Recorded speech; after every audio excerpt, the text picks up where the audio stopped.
السلام علیکم بچوں، اٹینڈنس کے لیے ویڈیو کے ڈسکرپشن میں دیے ہوئے درس کوڈ کا استعمال کریں کہ جس کو آپ کے واٹس ایپ گروپ پہ بھیجے ہوئے اٹینڈنس فارم میں فل کرنا ہے۔ اپنے سوالات کے لیے ویڈیو کے کمنٹ باکس کا استعمال کریں۔ یاد رہے انہی دو طریقوں کو آپ کو ڈے 1 سے لے کے آخری دن تک فالو کرنا ہے۔ آئیے اب آج کے درس کی طرف چلتے ہیں۔ بسم اللہ الرحمن الرحیم وصلی اللہ علی سیدنا محمد وأہل بیتہ الطیبین الطاہرین واللعن الدائم علی اعدائہم اجمعین۔ یہ جو درس ہے اس میں ہماری گفتگو ہے نبی کریم کی مدنی زندگی کے بارے میں۔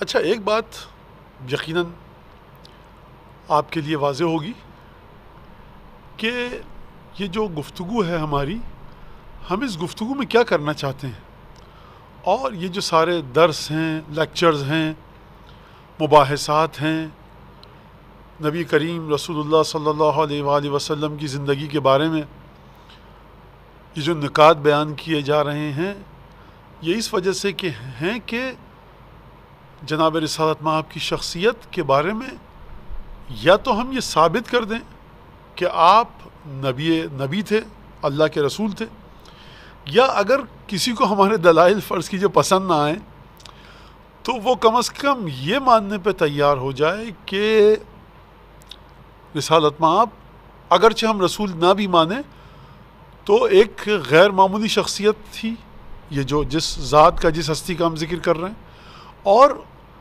یہ جو محمد ابن عبداللہ نام کا ایک شخص تھا، اگرچہ میں اسے رسول نہیں مانتا، کوئی شخص جو نہ مانتا وہ یہ کہے آپ کے بارے میں، حضور کے بارے میں، تو کم از کم وہ یہ مانے کہ ہاں شخصیت میں وزن تھا، جو بھی شخصیت تھی وہ ایک باکردار شخصیت تھی، اور ان کی زندگی میں جو قوانین ہم کو نظر آتے ہیں وہ قوانین کسی معمولی آدمی کے نہیں تھے، بلکہ ایسی شخصیت تھی جناب رسالت مآب کی کہ جو شخصیت بڑی مضبوط اور اعلیٰ اور عرفہ انسانی اقدار اور صفات کی حامل تھی۔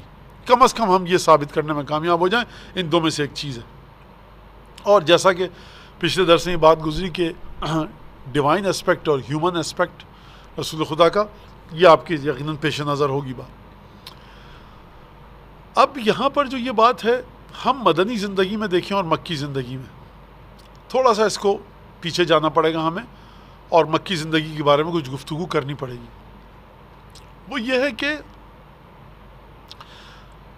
اگر ہم کسی کو دیکھنا چاہیں کہ وہ شخص جھوٹا یا سچا، اور جو دعویٰ کر رہا ہے وہ حقیقت پر مبنی ہے، ایک حقیقی دعویٰ ہے کہ نہیں، تو اس میں ہمیں 2-3 چیزیں دیکھنی ہوتی ہیں۔ اگر وہ 2-3 چیزیں ہماری چیک لسٹ میں، ان کا ٹیسٹ اور ان کی آزمائش اور امتحان، جانچ ان کی پازیٹیو آ جاتی ہے تو ہم کہتے ہیں یہ شخص جھوٹا ہے، مکار ہے، عیار ہے۔ جتنی بھی ہم اس کے اندر اچھی صفات دیکھیں ہم سمجھ جائیں گے۔ اگر رسول خدا نے صلی اللہ علیہ وآلہ وسلم نے مکی زندگی میں رسالت کا دعویٰ کیا تو یا تو یہ دعویٰ نعوذ باللہ ہو سکتا ہے اس بات کی بنیاد پر کہ آپ کو کرسی چاہیے تھی، نعوذ باللہ خاکم بدہن، یا آپ روپیہ مال و دولت چاہتے تھے، یا آپ یہ چاہتے تھے کہ لوگ آپ کی جی حضوری کریں، کیونکہ انسانی نفسیات بڑی پیچیدہ ہے۔ ایک شخص مال کو ٹھکرا دیتا ہے، اور پھر اس کے بعد وہ کسی کرسی کو، صدارت کو، منصب کو، بڑے عہدے کو، اچھی پوسٹ کو، ڈیزگنیشن کو ٹھکرا دیتا ہے۔ تو آپ یہ مت سمجھ دیجیے گا کہ یہ بڑا اچھا آدمی ہے۔ ہو سکتا ہے اس کو جی حضوری پسند ہو، لوگ اس کے آگے پیچھے آ کر گھومیں، ہاتھ چومیں اس کا، اور اس کو قبلہ و کعبہ، علامہ، مولانا، فلاں یہ سب کہیں اور اس کو اونچا مقام دیں، شاید یہ ہو۔ اچھا، آپ نے دیکھ لیا کہ یہ مقام بھی نہیں چاہتا، اپنے آگے پیچھے لوگوں کو نہیں چاہتا کہ گھومتے رہیں، جی حضوری کرتے رہیں، اس کی نالین برداری کریں، یہ پیسہ بھی نہیں چاہتا، یہ کرسی بھی نہیں چاہتا۔ ایک اور چیز ہوتی ہے جس سے کوئی بھی انسان دور نہیں ہے، وہ یہ کہ میری اولاد سکون سے رہے اور میری اولاد کو اچھی زندگی نصیب ہو۔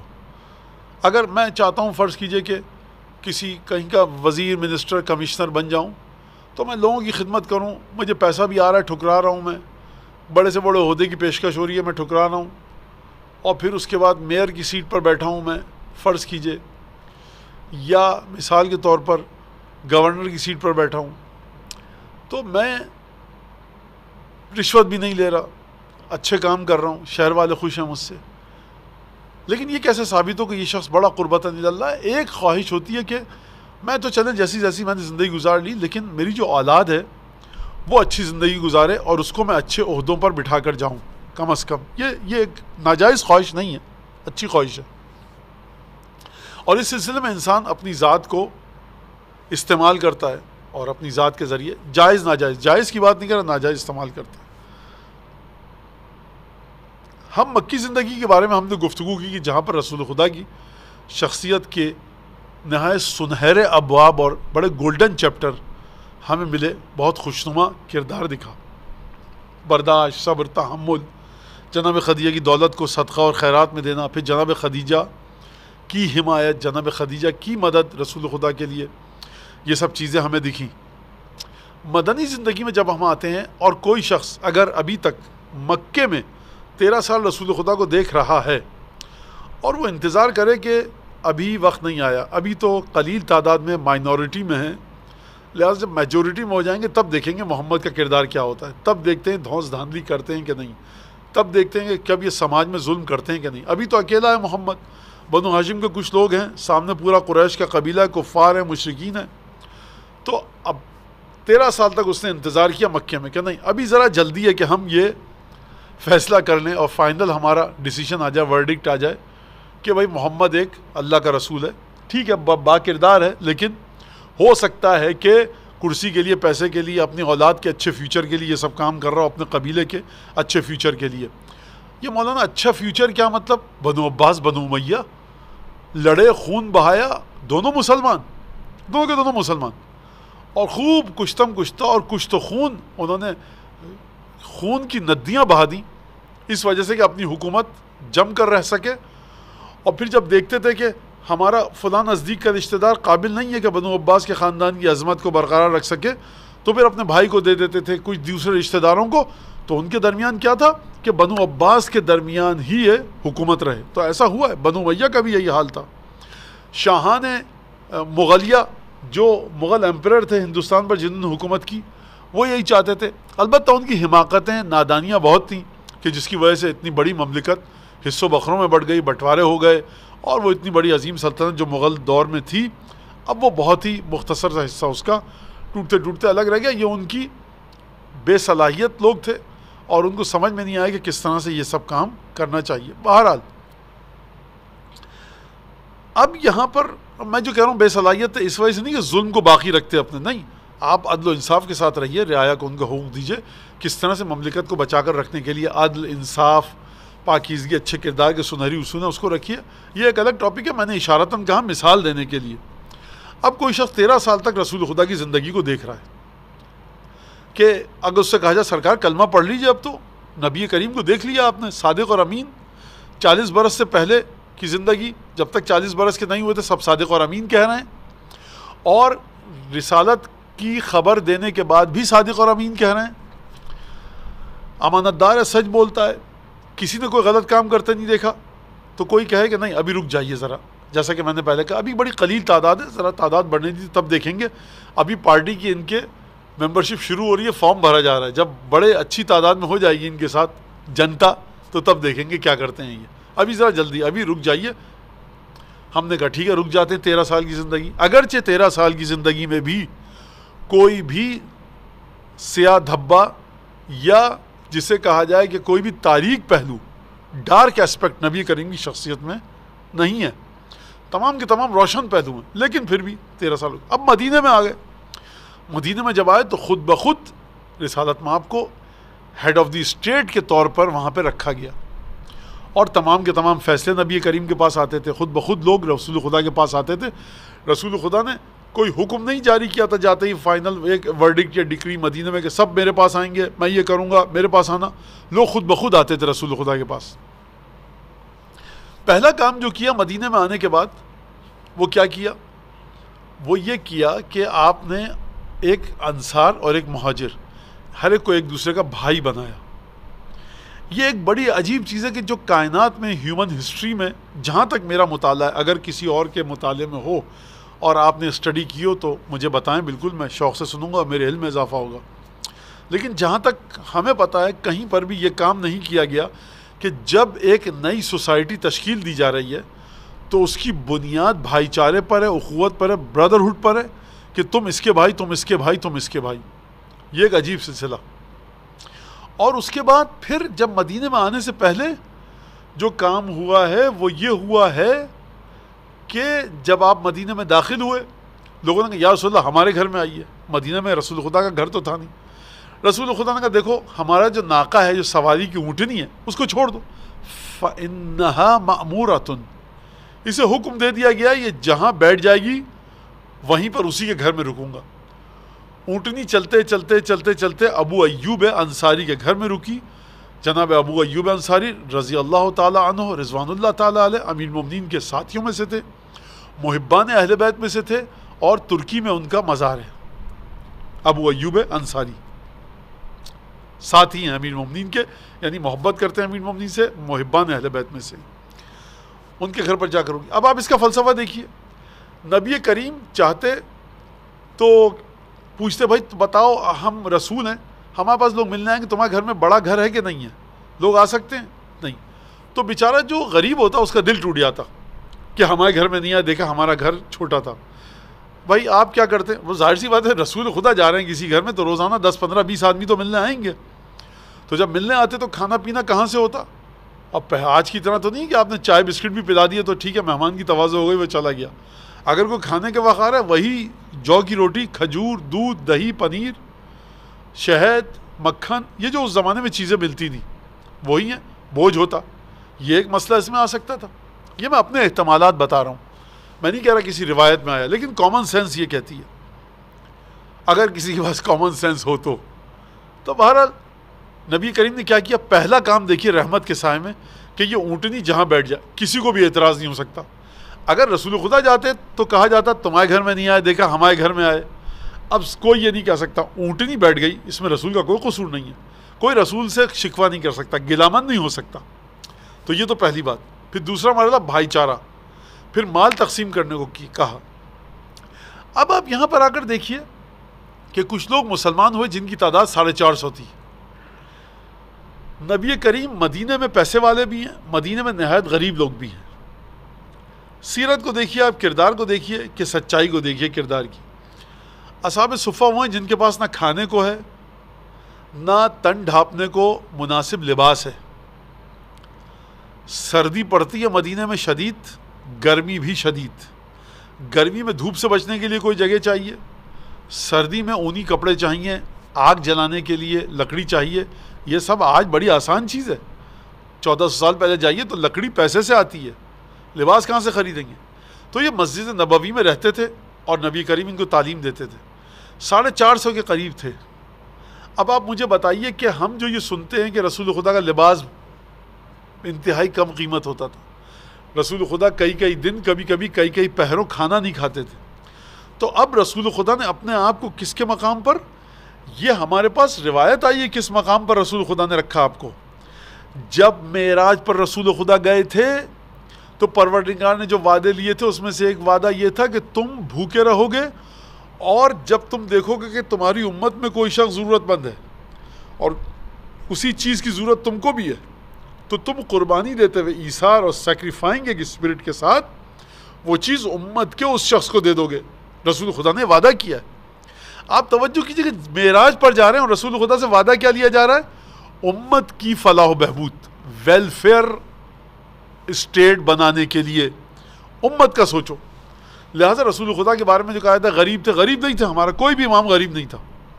ہاں بعض دفعہ ملتا ہے بعض ائمہ کے بارے میں کہ حالات بڑے کٹھن تھے، وہ ایک الگ گفتگو ہے، لیکن رسول خدا کے پاس جتنے پیسے آتے تھے، حتیٰ خالص مال جو رسول خدا کا، وہ سب صدقے میں دے دیتے، لوگوں کو دے دیتے، اس کو ضرورت ہے، اس کو ضرورت ہے. لہٰذا یہ پہلی چیز. اچھا، اب وہ شخص جو، اب ایک اس شخص کو انتظار کیجئے کہ جو ہم نے ایک امیجنری، ایک گمنام شخص ہم نے امیجن کیا تھا، ایک شخص رسول خدا کو دیکھ رہا ہے. ابھی 13 سال گزرنے دیجئے، مکے کے مدینے میں جا کر دیکھیں گے وہ شخص مسلسل رسول خدا کو آبزرو کر رہا ہے، کیمرے لگائے ہوئے ہیں اس نے، اور وہ دیکھ رہا ہے. ہم نے کہا دیکھیے اب تو آپ ایمان لے آئیے، رسول خدا کا گھر دیکھیے کتنا چھوٹا ہے. کہا کہ ہو سکتا ہے ان کو جی حضوری کا شوق ہو. اچھا اچھا ہو سکتا ہے ان کو پیسے کا شوق ہو. ہم نے کہا سرکار آپ مدینے میں آئیے تو دیکھیے. اسی امیجنری کیریکٹر سے کہا کہ آپ آئیے دیکھیے رسول خدا اپنے لیے کچھ جمع نہیں کر رہے. کہا کہ ہاں یہ بات تو صحیح ہے آپ کی مولانا کہ رسول خدا اپنے لیے کچھ پیسہ جمع نہیں کر رہے، لیکن ہو سکتا ہے کہ جی حضوری کا شوق ہو، اپنے آگے پیچھے لوگوں کو چلانے کا شوق ہو. ہم نے کہا اچھا آپ یہ پاسبلٹی، پروبیبلٹی ابھی بھی ہے، امکان ہے کہ رسول خدا نعوذ باللہ یہ چاہتے ہوں کہ بھوکا رہ لوں، موٹا چھوٹا کپڑا پہنوں، غربت کی زندگی گزاروں، لیکن ایک میرے اندر ایک خواہش ہے. وہ کیا ہے کہ لوگ میرے ہاتھ چومیں، یا رسول اللہ کیا کر بات کریں اور میرا احترام ہو. تو اگر یہ چیز رسول خدا کے دل میں کوئی ڈھونڈ لے تو اس کا مطلب یہ کہ وہ کہے گا، جو مسلمان ہونا چاہتا ہے وہ کہے گا کہ دیکھا یہ تو خامی تھی نا آپ کے نبی میں، نعوذ باللہ. تو ہم اس سے کہیں گے سرکار چلیے جنگ خندق میں دیکھیے آپ، جب تمام مسلمان خندق کو، اس ٹرینچ کو، بنکر کو کھود رہے ہیں تو رسول خدا بھی کھود رہے ہیں. جب مسجد نبوی بن رہی ہے تو رسول خدا بھی مسجد نبوی کو بنا رہے ہیں، اور اس کے ساتھ ساتھ وہ تمام وہی کھانا کھا رہے ہیں کہ جو لوگ کھا رہے ہیں، وہی کپڑا پہن رہے ہیں جو غریب ترین شخص پہن رہا ہے، کام کر رہے ہیں. حتیٰ روایت کے اندر یہ ملتا ہے کہ جب کوئی شخص آتا تھا مدینے میں اور آنے کے بعد دیکھنا چاہتا تھا کہ رسول کہاں بیٹھے ہیں تو رسول خدا دائرے کی صورت میں بیٹھتے تھے. ایسے نہیں کہ رسول خدا یہاں بیٹھے ہیں لوگ وہاں پر، نماز جماعت کا الگ سلسلہ ہے، لیکن رسول خدا دائرے میں بیٹھتے تھے اور لوگوں کی سمجھ میں نہیں آتا تھا آنے والا کہ کون ہے. لہٰذا یہ ایک چیز اپنے ذہن میں رکھیے گا.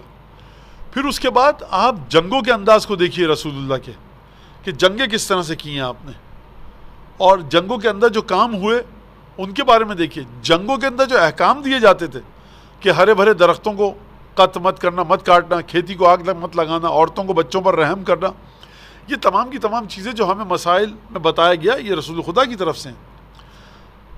تو لہٰذا اچھا اب وہ جو امیجنری پرسن ہے ہمارا، اس کا دل ابھی بھی مطمئن نہیں ہے کہ ہو سکتا ہے کہ کوئی اس کے پیچھے ایک پلاننگ ہو، اس کے پیچھے ایک کوئی ایول پلاننگ ہو، نعوذ باللہ، کہ آپ کے یہ سب باتیں کر رہے ہیں.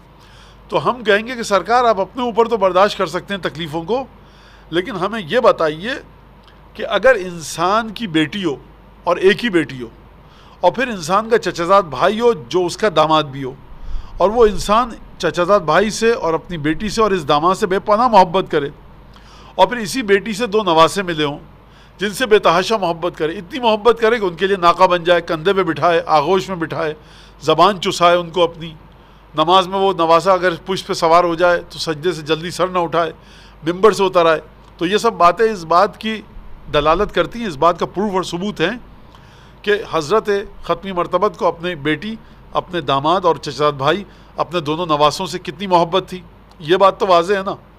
اگر یہ بات واضح ہے تو اب اگر آپ کا دل مطمئن نہیں ہو رہا کہ ہمیں دیکھیے 13 سال کی زندگی تو ہم نے دیکھ لی، یہ جو مسٹر امیجنری ہیں، جو امیجنری پرسن ہے ہمارے، جن کو ہم نے سپوز کیا ہوا ہے، تو اگر ان سے کہا جائے سرکار ہم نے آپ کو لباس بھی دکھا دیا، کھانا بھی دکھا دیا، گھر بھی دکھا دیا، جنگ خندق میں کام کرتے ہوئے بھی آپ نے دیکھ لیا، مسجد کی تعمیر میں بھی حصہ ملتا ہے کہ رسول خدا نے لیا، جب بھی کہیں جا رہے ہیں کوئی کہہ رہا ہے میں کھانا پکاؤں گا، کوئی کہہ رہا ہے میں یہ کروں گا، رسول خدا فرما رہے ہیں میں آگ جلاؤں گا کھانا پکانے کے لیے. کھانا بانٹا، کاموں کو بانٹ رہے ہیں رسول خدا. لہٰذا وہ کہہ نہیں ہمارا ابھی بھی دل مطمئن نہیں ہوا. تو میں یہ کہوں گا کہ جتنا بھی انسان حب دنیا رکھتا ہو اور دنیا کی محبت ہو اس کے اندر، لیکن ایک بات تو ہے، وہ بات یہ ہے کہ اپنے بچوں پر، اور وہ بھی بیٹی پر، وہ بھی ایک بیٹی، وہ بھی اس سے جس سے سب سے زیادہ محبت کرتا ہے، ثبوت موجود ہے حدیثوں کے ذریعے، ان نواسوں سے، ان کو کیوں زندگی گزارنے پر اس طرح سے یہ بچے زندگی گزار رہے ہیں؟ جو مال غنیمت جنگوں کے بعد ہاتھ آتا تھا اور جو پیسہ ملتا تھا لوگ لا کر دیتے تھے، تو وہ پیسہ کچھ تو فاطمہ کو دیتے، اور اس کے بعد میں بات کو مختصر کروں، جو باغ فدق تھا جس کی آمدنی کئی 100 کلو سونا تھی سال میں، کئی 100 کلو سونا. کبھی کسی نے نہیں دیکھا کہ سیدہ نے بکرے کا گوشت اور دمبا پکڑاؤ، زیتون کے تیل میں مکھن کی فراوانی ہو، گھر میں شہد ہو اور گندم کی روٹی ہو. چاول اس زمانے میں بڑی ایک لیوش غذا سمجھی جاتی تھی، پرتعیش کھانا سمجھا جاتا تھا. چاول یمن سے آ جاتا تھا. چاول اگر عراق سے کوئی آئے فرض کیجیے، یا ہندوستان سے قافلے بنیادی طور پہ آتے تھے مکے میں، جو گرم مسالے لاتے تھے، کھانے کی چیزیں لاتے تھے، کپڑے لاتے تھے ہندوستان کے بنے ہوئے. تو یہ جو تمام کی تمام چیزیں تھیں، ہندوستان کا قافلہ آتا تھا. پھر یہ یمن جاتا تھا قافلہ، یا شام اور جارڈن. تو مدینہ میں چاول نام کی کوئی چیز نہیں. چاول کھانے والا نہیں، پیسے والا انسان. تو جس خاتون کے گھر میں سینکڑوں کلو یا دسیوں کلو سونا آ رہا ہے، وہ چاول کیوں نہیں کھا رہی؟ وہ گندم کی روٹی نہیں کھا پا رہی، کیونکہ گندم مہنگا ہے کمپیریٹیولی جو سے. جو کی روٹی کھا رہی ہے، پانی اور جو کی روٹی کھا کے افطار کر رہی ہے وہ خاتون، اس کا شوہر، اس کے بچے. مدینہ میں کھجور کے درخت بہتات فراوانی کے ساتھ تھے، لیکن اس کے باوجود بھی یہ جو خاتون ہے، یہ اور اس کا شوہر، اس کے بچے کھجور نہیں کھا پا رہے. سب سے زیادہ جو چیز وافر مقدار میں موجود تھی وہ نہیں کھا پا رہے. کیوں نہیں کھا پا رہے؟ کیونکہ یہ اپنی جتنی بھی چیزیں ہیں وہ دے دیتے ہیں صدقے میں، مومنین کی مدد کرتے ہیں، مسلمانوں کی مدد کرتے ہیں. 10 کلو سونا آتا ہے ہر سال گھر میں، لیکن مسلمانوں کے لیے استعمال ہو جاتا ہے. تو اب بھی اگر کسی کو یقین نہ آئے کہ رسول خدا کی ذات میں سے اسے سچائی کی خوشبو نہ آئے، تو وہ جا کر پھر ذرا سوچے کہ وہ کن منطقی بنیادوں پر اس بات کو سمجھنا چاہتا ہے. بیٹی کو تو کچھ لا کر دے دے، یہ باپ کسی طرح سے مدد کر دے، یہ نہیں ہو رہا. نہ صرف یہ کہ نہیں ہو رہا، بلکہ الٹی گنگا بہہ رہی ہے، الٹا سلسلہ چل رہا ہے. جب رسول خدا کو کے پاس کچھ کھانے کو نہیں ہوتا تھا، سیدہ کے گھر میں آتے تھے. جب کوئی مہمان آتا تھا، پردیسی آتا تھا کہیں دور سے، کچھ رسول خدا کے پاس نہیں تھا، اصحاب سے پوچھتے تھے، ان کے پاس بھی کچھ نہیں ہوتا تھا. تو کبھی کبھی ایسا ملتا ہے کہ جناب سیدہ کے گھر سلمان آئے، عمار آئے اور جناب سیدہ نے مدد کی. لہٰذا واقعہ دیکھیے آپ کہ جب ایک پردیسی آیا اور اس نے کھانے کے لیے کچھ مانگا، رسول خدا نے سب سے کہا، کسی کے پاس کچھ نہیں تھا، سلمان کو بھیجا کہ جاؤ میری بیویوں کے کمروں میں، حجروں میں پوچھو جا کر ان سے، دروازہ دق الباب کر کے کچھ ہے. سلمان سب جگہ گئے، نہیں ملا. آخر میں جناب سیدہ کا دروازہ دیکھا، کہا کہ اگر خیر ہے تو یہاں سے دروازہ کھٹکھٹایا، دق الباب کیا. سیدہ پشت دروازے پہ آئیں، کہا کون ہے؟ سلمان ہوں. کس لیے؟ بی بی آپ کے پدر گرامی کے پاس ایک مہمان آیا ہے، بھوکا ہے. بی بی نے کہا کہ حسن حسین پرندوں کے بچوں کی طرح کانپتے ہوئے سوئے ہیں، اس قدر بھوکے تھے، میرے پاس بھی کچھ نہیں ہے. لیکن لا ارد الخیر اذ جاءنی، اب تم میرے باپ کے پیغامبر بن کے آئے ہو، ایلچی بن کے آئے ہو، تو میں تمہیں خالی ہاتھ نہیں لوٹاؤں گی. ہسٹری یہ ہے. خالی ہاتھ کیسے نہیں لوٹائیں گی بی بی آپ تو خود کئی پہروں سے بھوکی ہیں، آپ کے بچے بھوکے ہیں، علی بھوکے ہیں. کہا کہ سلمان یہ ہماری چادر لے کے جاؤ. دروازے کی پشت سے چادر دی، گروی رکھواؤ اس کو. شمعون یہودی سے 2 سا جو لے کے آؤ، میں پیسوں گی اور اس کو پیسنے کے بعد بابا کو دوں گی. سلمان گئے، اس یہودی نے چادر دیکھ کر رونے لگا، اتنے پیون لگے ہوئے تھے. اچھا اب یہاں پر رک جائیے، میرا یہ مقصد ہے ہی نہیں بتانا. اصل میں بیسک جو بات ہے وہ کچھ اور ہے، جو پوائنٹ ہے یہاں پر وہ کچھ اور ہے، جس کی طرف میں اشارہ کرنا چاہتا ہوں. بیوی نے چادر دے دی، گروی رکھوا دی گئی. 2 سا 2 مٹھی گندم آ گیا. بیوی نے پیسا، روٹیاں پکائیں. کچھ رکھ لیجیے اپنے لیے. نہ، اپنے لیے نہیں رکھیں گے ہم، سب کا سب لے کے جاؤ. یہ خانوادہ وہ ہے جو جس کی نیت سے آیا ہے اسی کے پاس جائے گا. اب یہاں رک جائیے آپ. بیوی نے کیا کیا؟ یہ کیا کام فرمایا، انجام دیا بیوی نے؟ یہ کیا، اپنی چادر گروی رکھوائی، گندم لے لی. آج دنیا میں ہو رہا ہے، بڑے بڑے اربوں روپے آپ قرضہ لے سکتے ہیں بینک سے. 2 مٹھی گندم کیا ہے؟ آپ جاتے ہیں، کہتے ہیں میرا گھر فلاں سڑک پر واقع ہے اور اس کی قیمت جو ہے فرض کیجئے 300 ملین روپے ہے، 30 کروڑ روپے ہے، 50 کروڑ روپے ہے. بینک کو آپ دیتے ہیں، بینک آ کے ایویلیویٹ کرتا ہے اور پھر بینک کہتا ہے ٹھیک ہے 50 کروڑ کا گھر ہے، ہم آپ کو 35-40 کروڑ گھر پیسہ دے سکتے ہیں. وہ آپ قرضہ لے لیتے ہیں، پھر بینک جو بھی کرنا ہے آپ کو، اور پھر آپ وہ پیسہ لوٹاتے ہیں بینک کو. اگر نہ لوٹائیں تو پھر بینک آپ کے گھر کو آکشن پہ کر دیتا ہے، نیلام ہو جاتا ہے. ٹھیک ہے. اچھا اگر آپ بینک کے پاس گاڑی لے کر جائیں 50 لاکھ روپے کی، اس سے کہا مجھے 50 کروڑ قرضہ چاہیے، بینک آپ کو نہیں دے گا. بینک کہے گا سرکار کو ایسی چیز لائیے جس کی کم از کم ویلیو 50 کروڑ تو ہو کہ اگر آپ ہمارے 50 کروڑ روپے واپس نہ کریں تو ہم اس گھر کو بیچ کر یا کوئی بھی چیز اس کو بیچ کر ہم 50 کروڑ اپنے وصول تو کر سکیں. آپ اپنی گاڑی نہ ہے جو 50 لاکھ کی ہے، نہیں، اگر آپ کہیں تو 50 لاکھ کی گاڑی ہم رکھ کے آپ سے 30-40 لاکھ تک قرضہ دے سکتے ہیں. تو یہ ایسا ہوتا ہے دنیا میں. وہ چادر سیدہ جس کے اوپر پیون لگے ہوئے ہیں اور وہ شمون یہودی کے پاس جائے اور وہ یہودی اس چادر کو جس کی کوئی قیمت نہ ہو، جس میں پیون لگے ہوئے ہیں، اس کو کون آکشن میں خریدے گا یا کون اس کو خرید سکتا ہے؟ کہا جائے کہ بھائی یہ چادر ہے ایک، اس کے اتنے پیسے دو، تو کوئی بھی نہیں خریدے گا اسے. شمون کو بھی پتہ ہے، سیدہ بھی جانتی ہیں. پھر یہ چادر پیون زدہ جس میں پیچز لگے ہوئے ہیں، یہ چادر گروی کیسے رکھوائی گئی؟ انسانی سوچ کے برخلاف ہے. وہ شمعون اس نے چادر کو قبول کیسے کیا؟ یہاں پر میری آپ سے گفتگو ہے. اس کی وجہ یہ ہے کہ کبھی کبھی سماج میں شخصیت اتنی بلند کردار ہوتی ہے، اتنا کیریکٹر اس کا بلند مرتبہ ہوتا ہے اور شخصیت اس کی اتنی روشن اور سنہری ہوتی ہے کہ اگر وہ اپنے گھر کے جھاڑو کا تنکا بھی بھیجے کسی کو کہ ہمارے گھر کے جھاڑو کا تنکا لے کے جاؤ، گروی رکھواؤ اور اس سے کہو 10 لاکھ روپے ہم کو دے، ہم 10 لاکھ روپے واپس کریں گے 3 مہینے بعد اور پھر ہم جھاڑو کا تنکا لیں گے، تو پھر قرضہ دینے والا جو لینڈر ہے، جو لون دے رہا ہے بینک، وہ کہتا ہے شخصیت اتنی بلند ہے کہ اس کے گھر کے جھاڑو کا تنکا بھی دوسروں کے کروڑوں کی جائیداد کے مترادف ہے.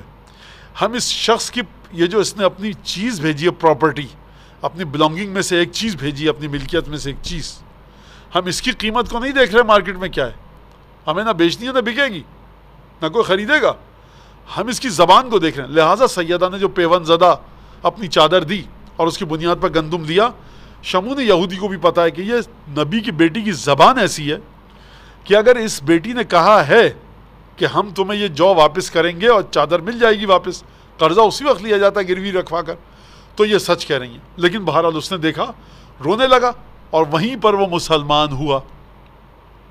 یہ مجھے اس سے کوئی غرض نہیں ہے کہ مسلمان ہو گیا، اچھی بات ہے، نہیں ہوتا تب بھی اچھی بات ہے، مرضی ہے اس کی. نہیں سمجھ میں آ رہا دین اللہ کا اس کے نہ ہو، نہیں سمجھ میں آ رہا کسی کے رسول خدا پنجتن نہ ہو، ہمیں اس سے غرض نہیں ہے. لیکن میں یہ بتانا چاہتا ہوں کہ جناب شہیدہ کی شخصیت کی بلند کرداری دیکھیے. اگر سیدہ کی شخصیت میں یہ ہوتا کہ نبی کی بیٹی ہیں تو مخمل اور کمخاب کے بچھونے بچھے ہوئے ہیں اور نہایت اعلیٰ اور عرفہ لباس پہنتی ہیں، مہنگا عطر لگاتی ہیں، کھانے ایسے ہوتے ہیں، گھر سے کبھی مچھلی تلنے کی خوشبو آ رہی ہے، کبھی گوشت بھوننے کی خوشبو آ رہی ہے، گھر میں کنستر ہیں جن میں مکھن اور شہد اور اصلی گھی رکھا ہوا ہے، تو لوگ کہتے ہیں رسول خدا کو کہ تمام مسلمان جس طرح سے رہ رہے ہیں، آپ اپنی بیٹی کو کیوں اتنا زیادہ پریویلیج دے رہے ہیں اور اتنا زیادہ کیوں سہولت والی زندگی ہے؟ تو لہٰذا یہ ایک ثبوت. اب یہاں پر ایک اور بات کی تصحیح اور کریکشن، بہت خطرناک بات ہے، وہ اس کو کان کھول کر سنیے گا. وہ یہ کہ کیا میں یہ کہنا چاہتا ہوں کہ جناب سیدہ نے تبلیغ کی خاطر کہ ہم بتا سکیں کہ دیکھو ہم کتنی سمپل لائف گزار رہے ہیں اور پاورٹی لائن سے ہم نیچے ہیں، لہٰذا تم دیکھ کر ہمارے بابا کو مانو؟ جی نہیں، تصنع نہیں ہے، بناوٹ نہیں ہے.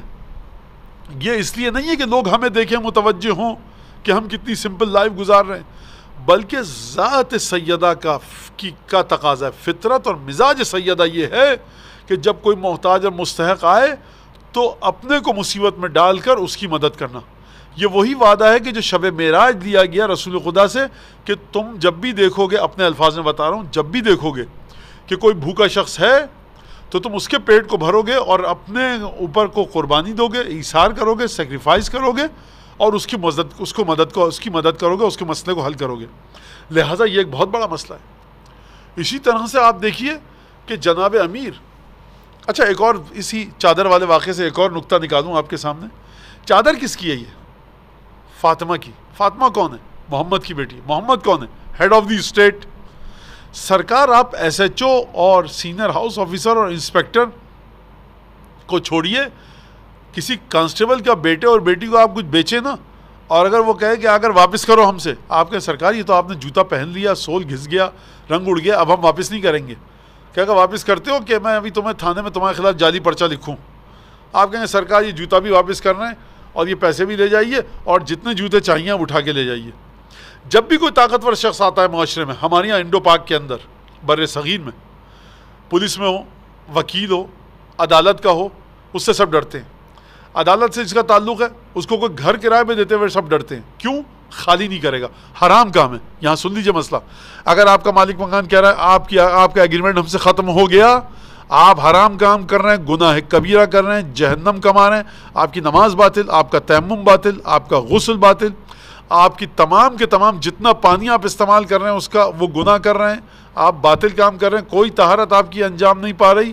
جو میں نے جو بتایا ابھی، جتنے گھر کے لوگ نماز پڑھ رہے ہیں وہ سب کے سب نماز باطل ہے. جتنے گھر کے لوگ تیمم کر رہے ہیں، غسل کر رہے ہیں، ان کا غسل باطل ہے، سب کی نماز باطل ہے. ایک سجدہ قبول نہیں ہوگا.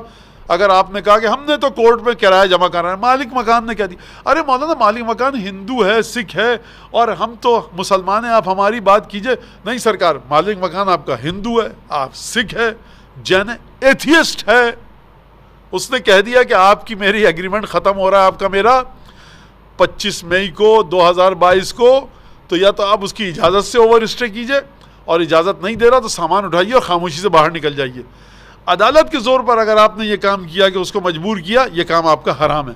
قانون بالکل صحیح ہے اپنی جگہ پر، عدالت میں جج صاحب بالکل صحیح حکم دیتے ہیں، میں ان کی مخالفت نہیں کر رہا، وہ ایک آنریبل جج ہیں، قانون کے حساب سے چل رہے ہیں. میں آپ کو حضرت خاتم النبیین کی شریعت بتا رہا ہوں. لہٰذا جب چادر آئی تھی اس کے پاس، وہ یہ کہہ سکتا تھا کہ چادر تو ہے ہیڈ آف دی اسٹیٹ کی، محمد کی بیٹی کی، اور اس کا شوہر جو ہے بہادر ترین شخص ہے، تلوار چلاتا ہے تو میدان میں صفوں کی صفیں الٹ دیتا ہے، بہادر ہے.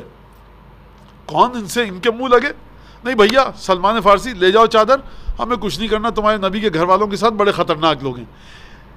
یعنی جو جتنا نزدیک ہے محمد مصطفیٰ کے، معاشرے میں وہ اتنا ہی سر جھکا کے چل رہا ہے. اس سے بڑی کوئی دلیل چاہیے آپ کو رحمت للعالمین کی رحمت ہونے کی؟ لہٰذا اس نے یہ بھی نہیں کہا اتنے بڑے باپ کی بیٹی کچھ ہم نے نہیں دی چادر اور کل آ گئے کہ چادر دو واپس، نہیں، اس نے یہ بھی نہیں سوچا. لہٰذا دوسری مثال آپ آئیے دیکھیے، نبی کریم نے یہودی سے قرضہ لیا، گلی میں جا رہے تھے، کہا کہ محمد میرا قرضہ واپس کرو، وقت ہو چکا ہے. کہا میرے پاس پیسے نہیں ہیں دینے کے لیے. کہا کہ قرضہ واپس نہیں کیا میں تمہیں جانے نہیں دوں گا یہاں سے، قرضہ واپس کرو. کہا کہ میں کچھ نہیں کر سکتا. اس نے روک دیا نبی کریم کو.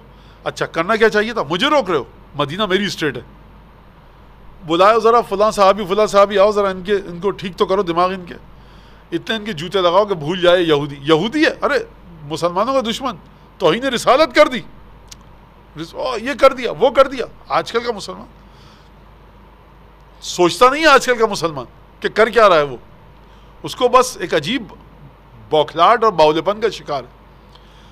رسول خدا نے کسی کو چیخ کے نہیں بلایا، کہا کہ تم نہیں جانے دے رہے، میرے پاس پیسے نہیں، ٹھیک ہے. نمازیں وہیں پر پڑھی 3 یا 4 وقت کی، جہاں تک مجھے یاد آ رہا ہے واقعہ یہی ہے. لیکن کون کون سی نمازیں پڑھی، کتنی، اس میں شک ہو رہا ہے مجھے. ابھی نمازیں پڑھی وہاں پر، اصحاب نے دیکھا کہ صاحب یہ رسول خدا کو روکے ہوئے یہودی سے کہا کیا کہا اس نے میرا پیسہ واپس نہیں کیا. کہا کہ جانے دیتے ہو؟ رسول خدا یہ کیا کر رہے ہو، میں رحمت للعالمین بن کے آیا ہوں، مطلب میرے الفاظ میں حق اس کے ساتھ ہے. اچھی خاصی بھیڑ لگ گئی. اس نے 3 نمازیں جہاں تک مجھے یاد آ رہا ہے رسول خدا نے وہیں پر پڑھی ہیں. 3 نمازیں، فرض کیجیے ظہر اثر اور مغرب اور عشاء، یا فرض کیجیے کہ فجر ظہر اثر، بہرحال یا ظہر اثر مغرب، 3 نمازیں پڑھی ہیں. جب اس نے دیکھ لیا نماز بھی یہیں پڑھ رہے ہیں رسول اللہ، اس نے کہا کہ میں نے یہ نشانی اپنی کتابوں میں پڑھی تھی، توریت اور انجیل میں، کہ جو آخری نبی آئے گا وہ بد زبان نہیں ہوگا، بد کلام نہیں ہوگا، ظلم نہیں کرے گا، جبر و زبردستی نہیں کرے گا، تھریٹ نہیں کرے گا کسی کو. ذرا آپ کسی مسلمان سے جو حاجی بھی ہو، پیشانی پر سجدے کا نشان بھی ہو، پولیس کے اندر انسپیکٹر ہو، S H O, D S P ہو، ایس ایس پی ہو، اسسٹنٹ کمشنر ہو، کوئی صاحب ہو، وکیل ہو، ذرا کر کے دکھائیے ان کے ساتھ، آپ کو پتہ لگ جائے گا کہ کتنا زیادہ سنت محمد مصطفیٰ کو مسلمان اس پر عمل کرتے ہیں. لہٰذا یہ ایک واقعہ بڑا عجیب ہوا مباہلے کا واقعہ آپ سب کو پتہ ہے. نجران کے عیسائی اٹھ کر آئے. نجران کہاں پر ہے؟ نجران تقریباً ساؤتھ ایسٹ میں ہے سعودی عرب کی، اور ساؤتھ ایسٹ میں ہے اور یمن کے تقریباً پاس ہے. یہ لوگ وہاں سے آئے، تقریباً 1200 کلومیٹر کا راستہ ہے. محمد، یہ عیسائی تھے سارے، کرسچن تھے. محمد بھائی یہ تم دین لے کر آئے ہو اور ہم عیسیٰ کو اللہ کا بیٹا مانتے ہیں. رسول خدا نے کہا کہ بھائی نہیں، غلط بات ہے، عیسیٰ اللہ کے بیٹے نہیں ہیں. قرآن کی آیت اتری کہ عیسیٰ کی مثال آدم کی سی ہے. آدم کو بھی بن ماں باپ کے پیدا کیا خدا نے، عیسیٰ کو بن باپ کے پیدا کیا. اس میں پرابلم کیا ہے؟ اگر تم عیسیٰ کو باپ مان رہے ہو، بیٹا مان رہے ہو اللہ کا، کیونکہ اس کا باپ نہیں ہے، ماں تو ہے، تو آدم کو کیوں نہیں مان رہے خدا کا بیٹا؟ کیونکہ آدم تو بن ماں باپ کے پیدا ہوئے ہیں. خیر یہ گفتگو چلی. قرآن میں آیت ہے مباہلہ کرو. مباہلہ کیا کرو؟ آمنے سامنے کھڑے ہو جانا اور اس کے بعد دعا کرنا کہ اگر میں اللہ کا رسول ہوں تو ان پر عذاب آئے، میں جھوٹ بول رہا ہوں تو مجھ پر عذاب آئے، یہ جھوٹ بول رہے ہیں تو ان پر عذاب آئے. اس کو کوئی ہمارا نوجوان بچہ بچی یہ سن کر یہ نہ سمجھے کہ یہ ایک جسٹیفائڈ کام نہیں ہے. یہ ایک بڑا ٹارچر دینا ہے، اور اس کے اندر بڑی ایک ریڈیکلزم نظر آ رہا ہے. ٹالرنس کہاں گئی؟ بہت سیدھی سی بات ہے. میں کہہ رہا ہوں کہ آسمان و زمین کے قوانین میرے ہاتھ میں ہیں. آپ کہہ رہے ہیں جھوٹ بول رہے ہو. اگر میں جھوٹ بول رہا ہوں تو آپ میری بد دعا سے ڈر کیوں رہے ہیں؟ کوئی کہے مولانا آپ کے پاس معجزہ دکھانے کی طاقت نہیں ہے. میں کہوں ہے. آپ کہیں نہیں ہے. میں کہوں اچھا میں اشارہ کروں آگ آئے گی آپ کو جلا دے گی، تیار ہیں آپ؟ وہ کہے ہاں. تو یہاں پر سیلف ایکسیپٹنس ہے نا، سیلف کانسنٹ ہے. وہ ایک رضامندی کا اظہار کر رہا ہے نا انسان کہ ہاں میں تیار ہوں اس مقدمہ اور اس جھگڑے کو اس طرح سے فیصلہ کرنے کے لیے. تو اس میں کوئی بری بات نہیں ہے. اتنا کیا، بالکل بری بات نہیں ہے. قرآن کی آیت آئی کہ تم اپنے بچوں کو لے کر آؤ، وہ اپنے بچوں کو لے کر آئیں. تم اپنی عورتوں کو لے کر آؤ، وہ اپنی عورتوں کو لے کر آئیں. تم اپنی جانوں کو لے کر آؤ، وہ اپنی جانوں کو لے کر آئیں گے. اور پھر خدا کی بارگاہ میں گڑ گڑا کر دعا کرو، اور یہ دعا کرو کہ جھوٹوں پر خدا کی لعنت. بات طے ہو گئی. وہاں سے ڈیلیگیشن آیا تھا، وہ سامنے میدان کے رسول خدا آئے، گود میں حسین کو لیا، انگلی حسین کی پکڑی، حسن کی، پیچھے سیدہ کے پیچھے جناب امیر. جو ان کا سردار تھا اس ڈیلیگیشن کا، جو مباہلہ کرنے آیا، اس کا ایک جملہ ہے. اس نے کہا کہ اگر محمد کل اپنے اصحاب کے ساتھ آئے تو مباہلہ کر لینا، گھر والوں کے ساتھ آئے مباہلہ مت کرنا. میں اس جملے کی تشریح نہیں کروں گا، ماشاءاللہ سے بچے نوجوان بچے بچیاں سمجھ جائیں گے. پھر اس کے بعد جب یہ آئے تو اس نے کہا کہ میں ایسے چہرے دیکھ رہا ہوں، حسن، حسین، علی، رسول اللہ کو، اگر پہاڑ کو دعا کریں تو پہاڑ ہٹ جائیں گے، اور تم مباہلہ مت کرو. محمد اور اس کے گھر والوں کے لیے لعنت کی دعا مت کرنا، عذاب تم پر خود آ جائے گا. اس نے کہا عیسائی نے. بات ختم ہو. مباہلہ سب کو پتہ، عید مباہلہ مناتے ہیں، آپ سب سنتے ہیں. اب مباہلے کے جو ہڈن اسپیکٹس ہیں، جو مباہلے کے ہڈن ڈائمنشنز ہیں، وہ میں آپ کے سامنے کچھ پیش کروں.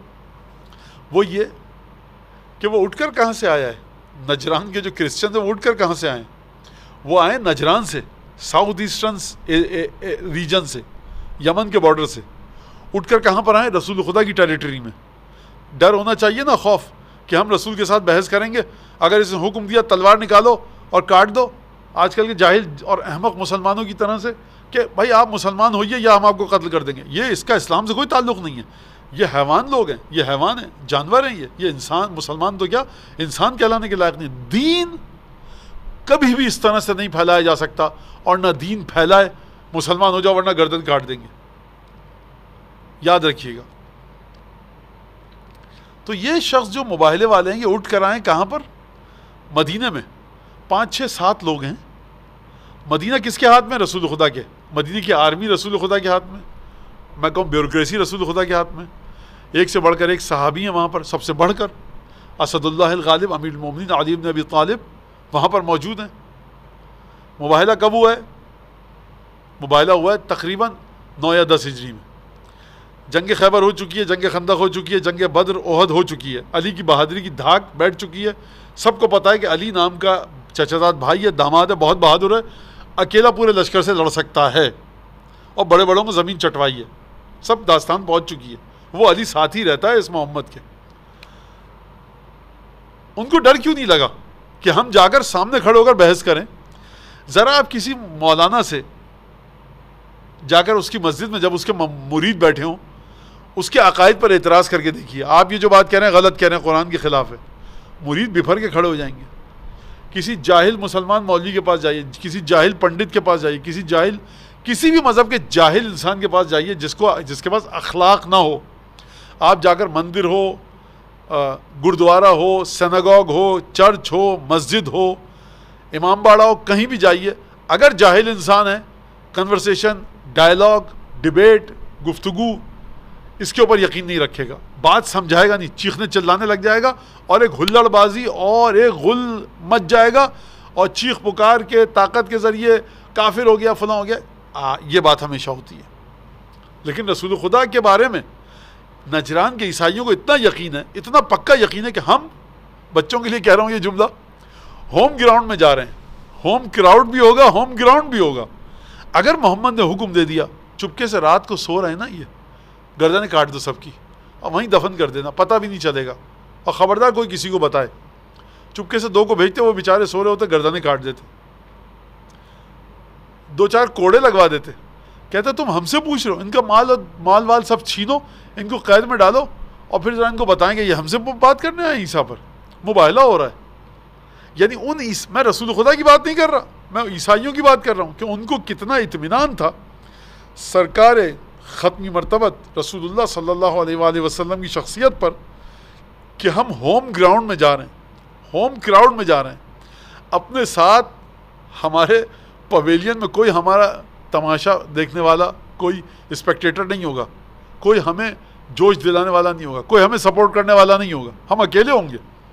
5-7 محمد کے ساتھ پوری ٹیم ہوگی, گروہ ہوگا. ڈرے نہیں. کیوں نہیں ڈرے؟ یہ اس وقت آپ نہیں ڈرتے کہ جب آپ کو یقین ہو کہ یہ شخص جس سے ہم بحث کرنے جا رہے ہیں, ڈیبیٹ کرنے جا رہے ہیں, ڈائلاگ کرنے جا رہے ہیں, مناظرہ ہے ہمارا, یہ انتہائی باانصاف انسان ہے, جسٹیفیکیشن کے ساتھ بات کرتا ہے, لاجک کے اوپر بلیف رکھتا ہے. یہ شخص ڈائلاگ والا انسان ہے, لاجیکل پیرامیٹرز اس کو پتہ ہیں, اس کو یہ عقل کو جانتا ہے, پڑھا لکھا انسان ہے, رحیم ہے, کریم ہے, رحم دل ہے. ڈنڈے, لاٹھی, پستول, بندوق, تلوار کے ساتھ یہ بات نہیں کرتا. جب تک آپ کو یقین نہیں ہوگا, آپ اپنی موت کو دعوت دینا چاہتے ہیں کیا؟ سوسائڈل ہو جائے گا, یہ تو آتما ہتیا ہو جائے گی, کیا کہتے ہیں وہ ہندی میں. آپ وہاں سے اٹھ کر آئے یہاں پر, اور یہاں کہہ رہے ہیں ہم تم سے بھیڑنے آئے, تم غلط کہہ رہے ہو کہ عیسیٰ اللہ کے, عیسیٰ اللہ کا بیٹا ہے, یہ بات کہہ رہے ہیں وہ, اور رسول خدا بڑے تحمل سے سن رہے ہیں. اور اعتراض کہاں پر کیا؟ وہاں پر کیا جب عیسائی علماء ملنے آئے, سونے کی زنجیریں چاندی کی پہن کر, ہاتھوں میں کلاوے وغیرہ سب زنجیریں, انگوٹھیاں. رسول خدا نے تاریخ میں ملتا ہے کہ گفتگو نہیں کی, کئی دفعہ ہوا گفتگو نہیں کی, کہا یہ تو بڑا رحمت للعالمین تھا, اور یہ کیسا انسان ہے کہ جو ہم سے گفتگو نہیں کر رہا. تو جہاں تک مجھے یاد آ رہا ہے یہ بات, ابھی یہ واقعہ یاد آیا اچانک, بالکل میں اس کو پریپیئر کر کے نہیں لایا تھا, یاد آیا تو بتا دوں. میں نے کہا جناب امیر, جہاں تک مجھے یاد آ رہا ہے, جناب امیر نے کہا کہ تم لوگ آئے ہو نبی سے ملنے, جو کہ غیب کا نمائندہ ہے, خدا کا, اللہ والا ہے, اللہ کا بندہ ہے. یہ تم بادشاہوں کے دربار میں جاتے ہو, سونے چاندی کی یہ سب زیورات وغیرہ اتار کر آؤ, سونے چاندی کی انگوٹھیاں قیمتی یہ اتار کر آؤ, سادے لباس میں آؤ, پھر رسول خدا بات کریں گے. تو پھر رسول خدا نے بات کی, گفتگو کی. اچھا یہ نہیں کہا کہ ان کی سونے چاندی کی زیورات ضبط کر لو, مفت کا مال آ رہا ہے آنے دو, نہیں. تو آپ دیکھیے کہ کتنا اعتماد ہے عیسائیوں کو کہ وہاں سے اٹھ کر مباہلہ کرنے آئے, آپ سے مدبھیڑ کرنے کے لیے آئے. اسی طرح سے جناب امیر یہودی کے باغ میں جا کر پانی دے رہے ہیں, یہودی کے یہاں جا کر نوکری کر رہے ہیں, اور وہ تنخواہ میں آپ کو 1 درہم دے رہا ہے, 1 دینار دے رہا ہے, کھجوروں کا ایک ٹوکرا دے رہا ہے, کبھی کھجوروں کا ایک بول دے رہا ہے, ایک پیالہ کاسا دے رہا ہے, لے کر آ رہے ہیں. یہودی نے یہ نہیں سوچا کون علی ہے, یہ وہی علی ہے کہ جو خیبر میں ہمارے بزرگوں کو کے ساتھ جنگ کر چکا ہے.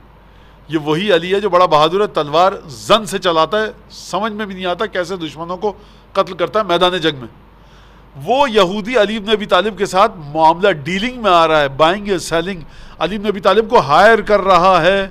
آپ اگر مینیجر ہیں نا کسی جگہ کے, آپ کی کمپنی ہے چھوٹی سی, آپ کی دکان ہے, آپ کپڑے بیچتے ہیں, کباب بیچتے ہیں, بریانی بیچتے ہیں, کھانا بیچتے ہیں, چھوٹا سا اسٹور ہے, اور اگر پولیس کمشنر کا بیٹا کہ میرے بیٹے کو اپنی دکان پہ نوکر رکھ لیجئے, آپ گھبرائیں گے کہ میں اس کمشنر کے بیٹے کو کیسے نوکر رکھوں اپنی دکان پر, اس کے منہ کون لگے, اس کو آرڈر کون دے گا. میں اس سے کہوں گا جھاڑو لگائیے, ذرا جھاڑو دیجیے, جھاڑو نہیں دے گا. میں کہوں گا ڈسٹنگ کیجیے, ڈسٹنگ نہیں کرے. میں کہوں گا بوری اٹھائیے, اتاریے, کہ ہم کمشنر کے بیٹے ہیں, دوسروں سے کہو, پھر ہم سے تنخواہ زیادہ مطالبہ کرے گا, ایک مسئلہ ہو جائے گا. نہیں سرکار, کمشنر صاحب ہم آپ کے غلام نوکر, جو تحفہ کہیے گھر پہنچا دیں. ارے یہ ہماری دکان آپ کے بیٹے کے لائق نہیں ہے, نوکر نہیں رکھ سکتے, وجہ کچھ اور ہے نوکر نہ رکھنے کی. تو آپ اور ہم کمشنر اور انسپیکٹر صاحب اور ایس ایچ او اور ایس ایس پی اور ڈی ایس پی کے بچوں کو کے ساتھ ڈیلنگ نہیں کرتے. کہ ان کا موڈ خراب ہو گیا, بگڑ گیا. انڈو پاک کا حال یہی ہے, سب کانٹیننٹ کا, آپ سے کیا, سب کو پتہ ہے ہم کو. وہاں پر علی بن ابی طالب ہیڈ آف دی اسٹیٹ کا داماد, چچا بھائی اور رسول اللہ علی کے بیٹوں کو اپنا بیٹا کہتے ہیں. رسول کے علی کے دروازہ صحن میں مسجد کو کھلا ہوا ہے. تمام جنگیں علی نے فتح کروائی ہیں, لیکن یہودی ڈر نہیں رہا. کیا مطلب؟ اس کو اعتماد ہے کہ علی اس وقت شمشیر چلاتے ہیں, تلوار تیغ چلاتے ہیں جب میدان جنگ میں ہو. اس وقت علی سے زیادہ بھولا اور سیدھا آدمی کوئی نہیں ہے. جب میدان جنگ میں جنگ کا مرحلہ آتا ہے, وہاں پر علی پھر شیر کی طرح بہادری سے لڑتے ہیں. اس وقت علی مدینے کے بالکل بے ضرر آدمی ہے اور ہارم لیس انسان ہے بالکل. دوسری بات یہ دیکھیے آپ, جنگیں ہو چکی ہیں کافروں کے ساتھ, کرسچنز کے ساتھ, یہودیوں کے ساتھ, اس کے باوجود بھی یہودی اور عیسائی مدینے میں رہ رہے ہیں. ایسا کبھی نہیں ہوا کہ مسلمان کسی جنگ سے واپس آئیں اور کہیں ہماری ان کے یہودیوں کے ساتھ جنگ تھی, عیسائیوں کے ساتھ جنگ تھی, چلو یہودیوں کے گھروں کو جلاؤ, عیسائیوں کے گھروں کو جلاؤ, ان کو مارو, ان کی کنفسکیٹ کرو, ان کی جائیداد کو ضبط کر لو, ان کے مال کو لوٹو, دروازہ توڑ کے گھس جائیں گھر میں. ارے ہم تمہارے فرنٹ پہ, ابھی تم نے جنگ کیا ہمارے ساتھ, تم مدینے میں رہ رہے ہو, نکلو وہاں سے. نہیں, یہودی بھی پورے سکون کے ساتھ مدینے میں رہ رہا ہے, کاروبار کر رہا ہے, پراپرٹی ہے, اکنامیکل سائیکل کے اندر ہے, قرضہ دے رہا ہے, قرضہ لے رہا ہے, چیزیں بیچ رہا ہے, چیزیں لے رہا ہے, ڈیبٹ پہ, کریڈٹ پہ, کوئی خوف نہیں ہے اس کو. اگر کسی سے خوف ہے اس کو تو سیدھا جا کر رسول خدا سے شکایت کرتا ہے, رسول خدا اس کا حق دلواتے ہیں. یہ ہے رسول خدا کی زندگی مدنی, کہ جہاں پر اسلام پھیلا. قرآن بار بار کہہ رہا ہے کہ حبیب یہ تمہیں منافقوں کے بارے میں بار بار بات ہو رہی ہے, اور بتایا گیا کہ کچھ منافق رسول خدا کو قتل کرنا چاہتے ہیں. جناب حذیفہ یمانی کو پتا تھا اس کا اور رسول خدا کو, اس کے باوجود بھی آپ نے کبھی نہیں دیکھا ہوگا کہ غداری کے جرم میں کسی کو قتل کیا جائے مدینے کے اندر, نہیں دیکھا ہوگا. سب منافقین موجود تھے, رسول خدا کی شان میں توہین کرتے تھے. قرآن کہہ رہا ہے کہ رسول خدا نماز پڑھا رہے ہیں, چھوڑ کے چلے گئے. کھیل تماشا آیا باہر گلی میں, رسول خدا کو مسجد میں اکیلا چھوڑ کے چلے گئے. قرآن مجید فرما رہا ہے کہ خطبے کے دوران جب فرائیڈے کا سرمن ہوتا ہے, جو خطبہ جمعہ, تو یہ لوگ ایک دوسرے کی اوٹ میں بچ کر نکلنے کے چکر میں ہوتے ہیں کہ بھاگ جائیں مسجد سے کسی طرح رسول خدا کو چھوڑ کر. لیکن آپ نے دیکھا کبھی کسی کو سزا دی گئی ہو؟